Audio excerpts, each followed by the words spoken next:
Egunon guztioi, buenos días a todos y a todas, good morning. Eskerrik asko ere hurbildu zareten hedabidei, zuen lana ezinbestekoa delako halako ekimenei merezi duten oihartzuna emateko.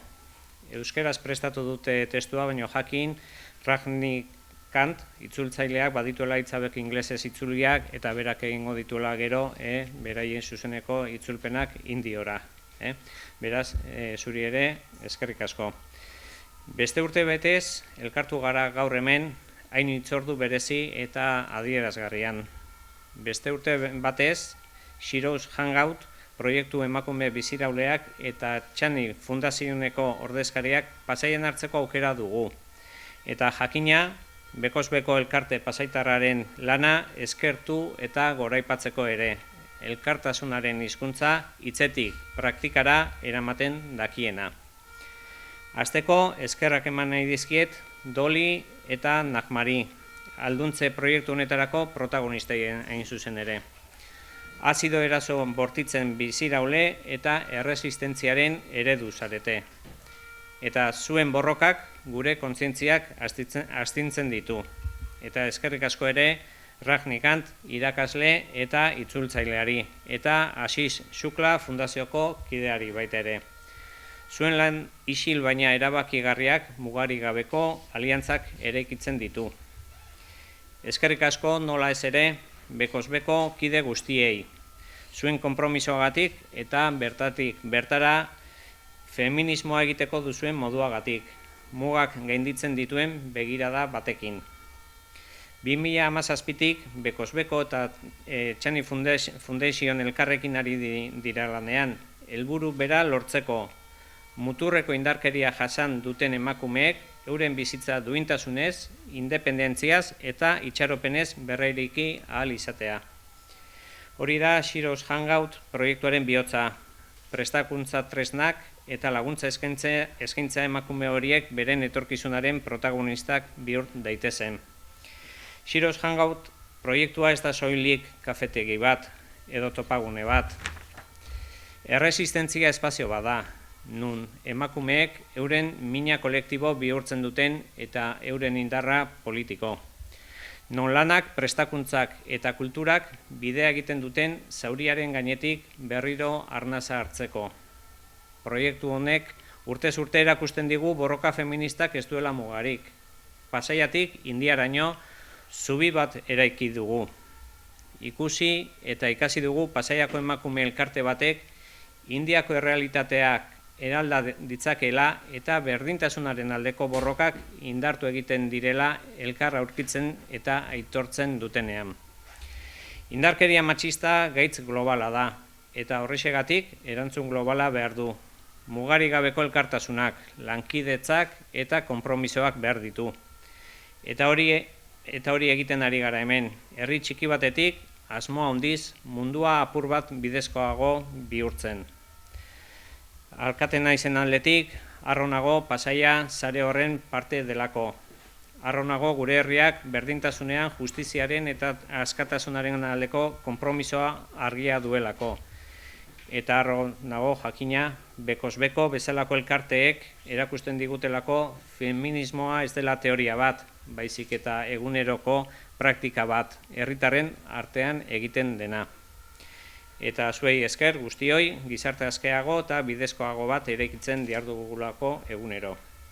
Gehiago luzatu gabe, Pasaiako udalaren izenean, ongi etorria Pasaiara, Doli, Nagma, Ragni eta Aziz.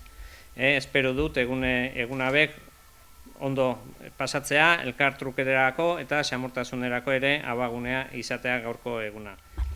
Egunon denori. Muchísimas gracias por habernos hecho esta bienvenida a ellas y a nosotras, Becosbeco. Ya sabéis que desde 2017 llevamos colaborando con Heroes. Yo creo que el destino lo que nos llevó hasta ellas y estamos trabajando conjuntamente, nosotras aprendemos de ellas y creo que ellas aprenden de nosotras. Queríamos daros las gracias expresamente al Ayuntamiento de Pasaia por haberlas apoyado en los momentos más complicados. Perdón. cuando la pandemia y cuando nosotras hemos... En el 2023, uno de los viajes que hicimos, vimos la realidad. Nosotros conocíamos su realidad, pero no conocíamos más realidades. Y vemos la realidad de la educación en la India. Los colegios, las niñas, los niños, cómo estaban, las condiciones en las que estudian y la total desigualdad que hay en los estudios.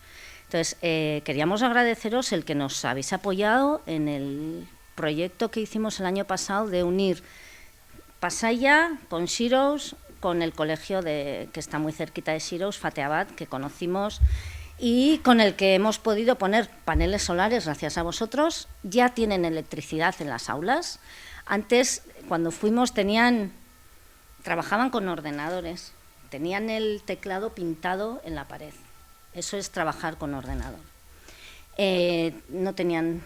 Los niños pequeños estaban en el suelo, no había puerta, no había ventanas, y ahora, gracias a vosotros, tienen puertas, tienen ventanas, paneles solares, una sombra donde jugar, porque no había ni sombra, había tierra, tienen una sombra donde jugar y tienen material.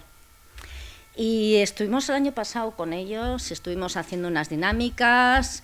Y la verdad que bueno, fue una experiencia muy bonita porque la compartimos con Shirows. Hemos intentado hacer una pequeña red, Shirows, Pasaya, Fatehabad, de educación y que las niñas y niños vean que tienen un futuro, que si se esfuerzan tienen un futuro, lo mismo que lo han tenido ellas. Ellas se han esforzado, estaban en el mismísimo infierno, se han esforzado y tienen un futuro que yo creo que es... Y creo que gracias a la colaboración con vosotros, con Diputación, con nosotras, están ampliando sus miras. No quería extenderme mucho, pero bueno, luego os contaré que gracias a nuestra colaboración han hecho muchas formaciones, pero una de ellas les ha llevado a crear la Shirows TV. Es un podcast, videopodcast, donde entrevistan a muchas mujeres de la India, preguntan por sus realidades, establecen conversaciones, pero no conversaciones ya normalitas, sino ya van entrando en temas de igualdad, temas de feminismo, que antes era imposible que ellas tocaran esos temas, ¿vale? Y otra de las que también estoy muy orgullosa es que se les ha comprado un coche, gracias a nuestra ayuda también, para ellas, para Agra, un coche que van a conducir. Dolly está deseando sacarse el carnet de conducir, driver license. Está deseando porque les va a dar libertad. Ellas, algunas conducen motos, pero eso de coche no...